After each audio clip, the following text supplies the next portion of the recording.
شغلت سورة البقرة كأني ولعت نار في بيتي، بقيت خايفة إني أشغلها، استغفر الله العظيم. على فكرة الحوار ده حصل معايا شخصيا.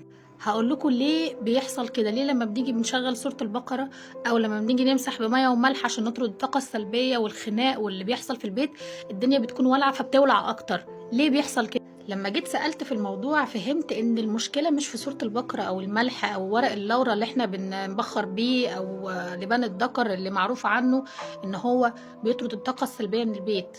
احنا مش عارفين ازاي نستخدمه، دي حاجة، ومش عارفين سورة البقرة بتشتغل ازاي. زي ما احنا عارفين ان سورة البقرة بتطرد الشياطين والطاقة السلبية والحاجات الوحشة من البيت اللي بتعمل خناق ومشادات ونكد والحاجات دي، صح كده؟ هقرب لكم الموضوع بمثال عشان تفهموا سورة البقرة بتشتغل ازاي. لما يبقى في صراصير في المطبخ كتير وانت تجيب المبيد او البريسول وتقعد ترش على المخابئ بتاعت الصراصير والحشرات دي، ايه اللي بيحصل؟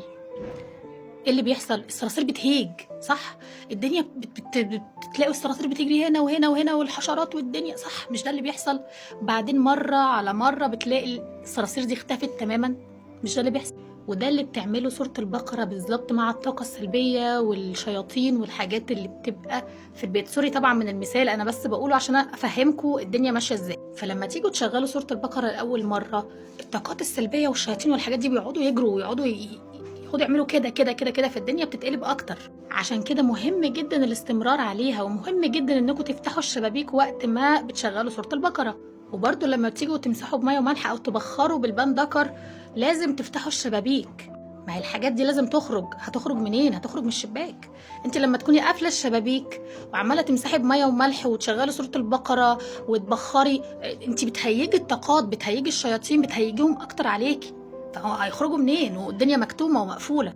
فضروري جدا انكم تفتحوا الشبابيك وانتوا بتعملوا كده. بعد ما تخلصوا بخور ومسح شويه تروحوا قافلين الشبابيك تاني. وكمان لما بتيجي بتشغلي سوره البقره لاول مره، الشياطين لما بتهيج وبتعمل كده فبتلعب في دماغك اللي هو لا ما تشغليهاش تاني علشان بصي بيحصل من وراها ايه، فاللي هو لا انا مش هشغلها تاني، صح؟ فلا استمري، هما 3 ايام بالظبط وهتلاقي بيتك بقى حاجه تانية خالص، بقى سكون وهدوء والدنيا تبقى جميله ولذيذه والكلام ده. سورة البقرة حرفيا بتطهر البيت، بس انتوا اصبروا وافهموا هي بتشتغل ازاي. اهم حاجة تهووا البيت وتفتحوا الشبابيك، وبعد ما تخلصوا اقفلوا الشبابيك تاني، والموضوع ده مهم جدا جدا يا جماعة. بس ودي كانت تجربتي يعني، وحبيت ان انا اوصلها لكم. يا ريت شير للفيديو دوت عشان الكل يستفاد.